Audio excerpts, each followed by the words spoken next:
Everyone, তোমাদের অনেকের রিকোয়েস্টে আজ আমি দেখাচ্ছি মিঠাইয়ের মুখে প্রসাদের দিন কি ড্রেস পরাবো। তো এই যে এই ইয়েলো কালারের ড্রেসটা দেখতে পাচ্ছ, জামাটা একটু কোঁচকানো হয়ে গেছে কারণ ড্রেসটা এই সবে মাত্র কাঁচা হয়ে ডেটল নিয়ে শুকনো করা হয়েছে। এবার এটাকে আয়রন করা হবে। এটা নিউ ড্রেস ওর, এটা পরিয়ে নিয়ে যাওয়া হবে আসানসোল আশ্রমে। আমি কিন্তু মেন এখানে যে অনুষ্ঠানের কথা বলছি সেটা কিন্তু কথা বলছি না। এখানে যে অনুষ্ঠানটা হবে সেই দিনের ড্রেসগুলো কিন্তু আমি দেখাচ্ছি না, কারণ সেগুলো একটু হাইড করেছি এই কারণেই, কারণ একদম সেই দিনেই দেখাবো। এই যে ড্রেসটা, এটার সাথে দুটো ড্রেস এসেছিল, এই কালারের একটা রেড কালারের। যেহেতু নিয়ে যাব পরিয়ে এটা, তাই এটাকে ডেটল দিয়ে ভালোভাবে ওয়াশ করিয়ে শুকনো করে নিয়েছি। আর যেটা পরিয়ে খাওয়াবো ওখানে প্রসাদ, সেটা হলো এই ড্রেসটা।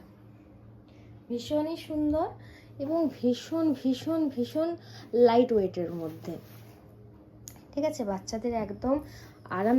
ওটা তো অবশ্যই আরামদায়ক, কারণ ওটা পিওর কটনের মধ্যে, তোমরা দেখেই বুঝতে পারছো। তো এটা কিন্তু কটনের না, একটু সিল্কের, বাট হালকা লাইট ওয়েটের মধ্যে। তো এটার ঘেরও বেছে বেশ সুন্দর। একটু বড় হবে মিঠাই তো এখন আর এটা অনেকটাই বড় হবে। এই নিচের যে লেহেঙ্গাটা আছে সেটা বড় হবে।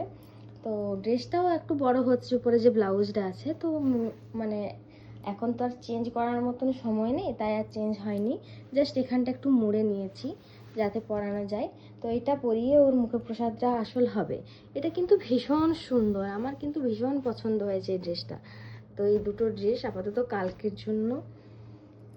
তো তোমাদের কেমন লাগলো অবশ্যই জানিও ড্রেসগুলো, এবং ড্রেসগুলো যাদের যাদের লাগবে তারা অবশ্যই কমেন্ট করো, আমি ডেসক্রিপশনে লিঙ্কটা দিয়ে দেবো।